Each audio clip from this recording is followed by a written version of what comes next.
বছর শেষের পথে এবছর নানান ঘটনা ঘটে গেছে দেশ তথা বিশ্বে। এবার চলুন দেখে নিই এই বছরে কি খেল দেখালেন ভারতীয় ক্রীড়াবিদরা। শুরুটা একদম শেষ থেকেই হোক। বছর শেষে দাবার বিশ্ব চ্যাম্পিয়নশিপে ভারতের ডি গুকেশ চীনের দিং লিরেনকে হারিয়ে চেস চ্যাম্পিয়নশিপ জিতে নেন। মাত্র 18 বছর বয়সে তিনি এই চ্যাম্পিয়নশিপ জিতে বিশ্বের সর্বকনিষ্ঠ চেস চ্যাম্পিয়ন হিসেবে রেকর্ড গড়েন। এছাড়াও দাবাড়ু অর্জুন এরিগাইসি 2800 পয়েন্ট পাওয়া একটা বড় সাফল্য দেশের।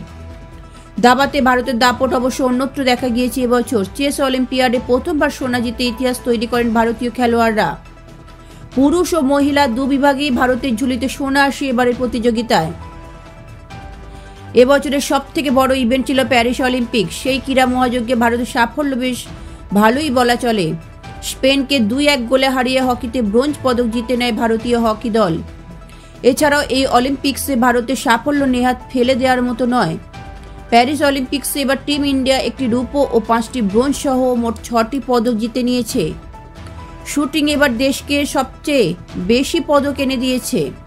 মানু ভাকের, সর্বজিৎ সিং ও স্বপ্নিল কুশালে 3টে ব্রোঞ্জ জেতেন। নীরজ চোপড়া জ্যাভেলিনে রূপো জেতেন। কুস্তিতেও ব্রোঞ্জ জেতে ভারত।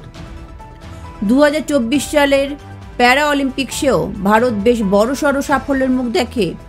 ভারতের ক্রীড়াবিদরা নিজেদের ক্ষমতা দেখিয়ে 7টি সোনা, 9টি রূপো ও 13টি ব্রোঞ্জ এনে দেন দেশকে।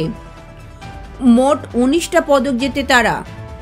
প্যারা অলিম্পিক্সে ভারত এবার সবচেয়ে বড় টিম পাঠিয়েছিল।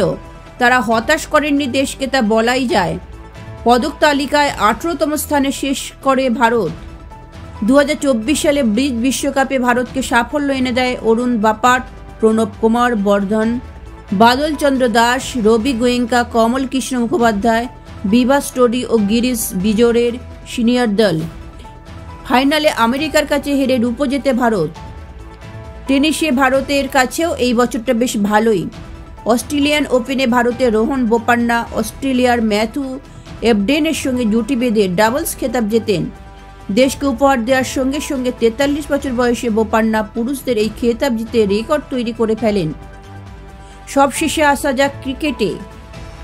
আগের বার দেশের মাটিতে বিশ্বকাপের হারের দুঃখ ভুলিয়ে দেশবাসীকে টি-20 বিশ্বকাপ উপহার দেন রোহিত শর্মার নেতৃত্বে ভারতের সিনিয়র ক্রিকেট দল।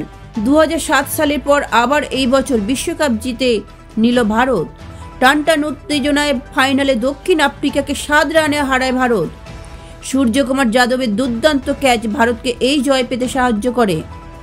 সবশেষে বলতেই হয়, কিছু ক্ষেত্রে ব্যর্থতা থাকলেও ভারতের এই বছরে খেলাধুলায় সাফল্য নেহাত কম নয়। ব্যুরো রিপোর্ট, লটারি সংবাদ।